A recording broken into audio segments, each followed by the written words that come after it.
Onde mécanique progressive. Exercice 1. Une perturbation se propage à partir de la source S à un instant égal à 0, le long d'une corde élastique avec une célérité V. Le schéma de la figure 1 représente l'élongation de la source S. L'élongation de la source S en fonction du temps. Et celui de la figure 2 représente l'aspect de la corde à l'instant T1. Alors, première question. Déterminer la durée de l'onde et la longueur de l'onde. Alors, la durée de l'onde, on va la déterminer à partir de la figure 1. La durée, c'est à partir de la courbe qui représente les variations de S en fonction de T. Alors, la durée, c'est la durée delta T. D'après la figure 1, c'est 0,3 secondes. Figure 1. La longueur de l'onde. Alors, la longueur de l'onde, c'est à partir de la courbe des X. Donc, la longueur de l'onde, c'est la distance entre le front et la queue. La longueur de l'onde, c'est 3 cm. C'est 3 cm. Question 2.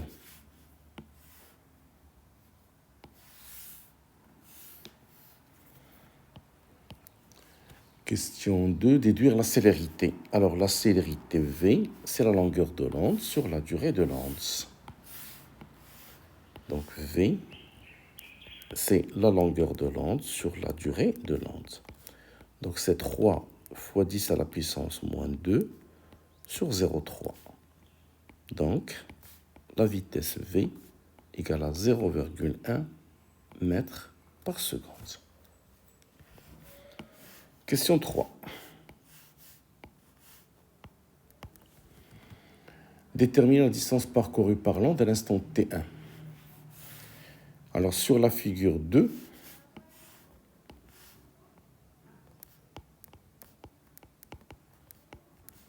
la distance entre la source et le front F à l'instant 2, c'est 4 cm.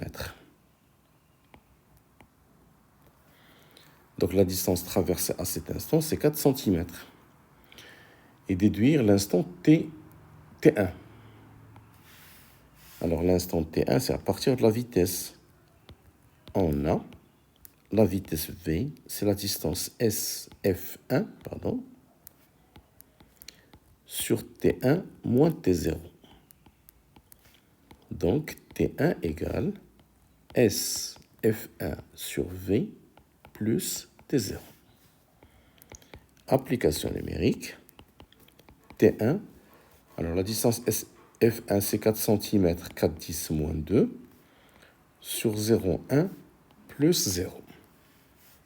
Donc, T1 égale à 0,4 secondes. Question 4.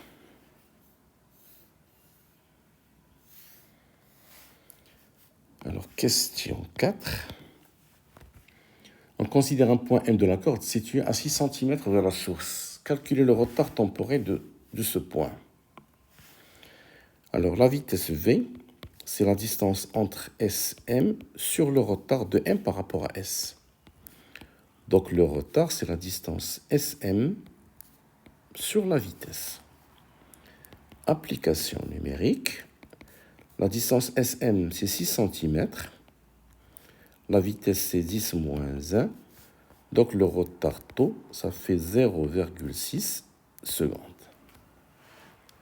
C'est-à-dire que le point M va commencer son mouvement à t égale à 0,6 secondes. Question 5.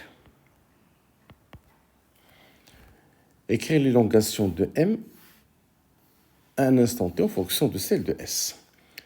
Alors, si on prend un axe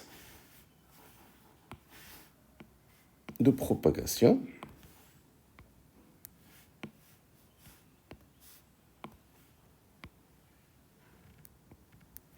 alors ici c'est la source S, ici c'est un point M. Alors on cherche YM à un instant T. Alors le mouvement que va faire M à un instant T, il a été déjà fait par S à l'instant T moins tôt. Donc l'élongation de M à l'instant T, c'est l'élongation de S à l'instant T moins tôt. Question 6. Représenter la variation de l'élongation de m en fonction du temps. Alors, on va faire cette représentation sur le même diagramme que la variation de S.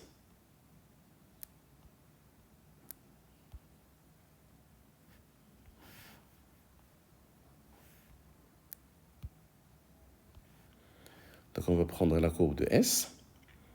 Alors, le point M, il va commencer à l'instant t égale à 0,6. 0, 1, 2, 3, 4, 5, 6. Donc, ici, c'est taux. Et la durée, c'est 0,3. Donc, jusqu'ici. Donc, il va rester immobile pendant cette phase.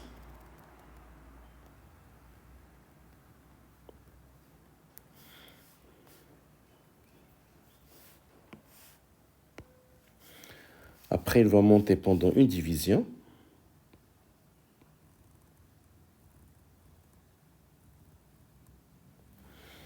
Et il va descendre pendant 2 divisions.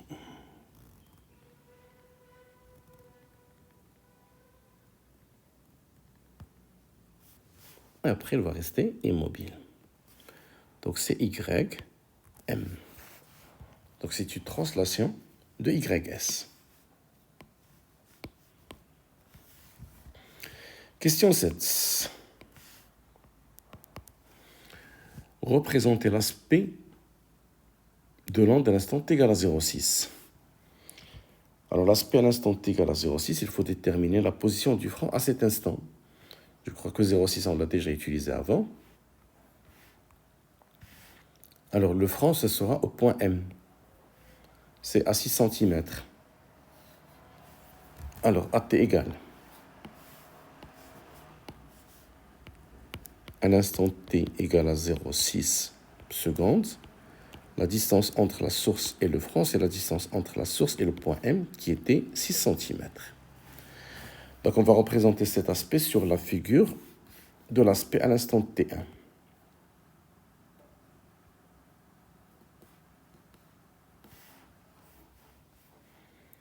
Donc, on va prendre cette figure.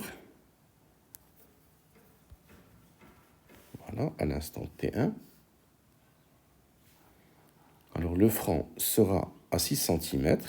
Alors, on est ici 1, 2, 3, 4, 5, 6. Donc, le franc sera ici.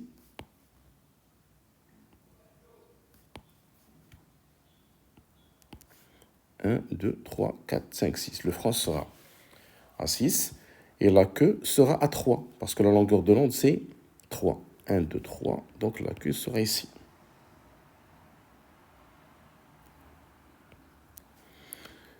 Donc, c'est une translation de la première courbe.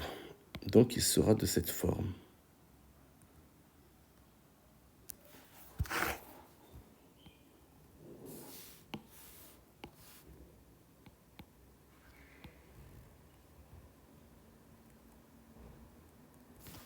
Voilà.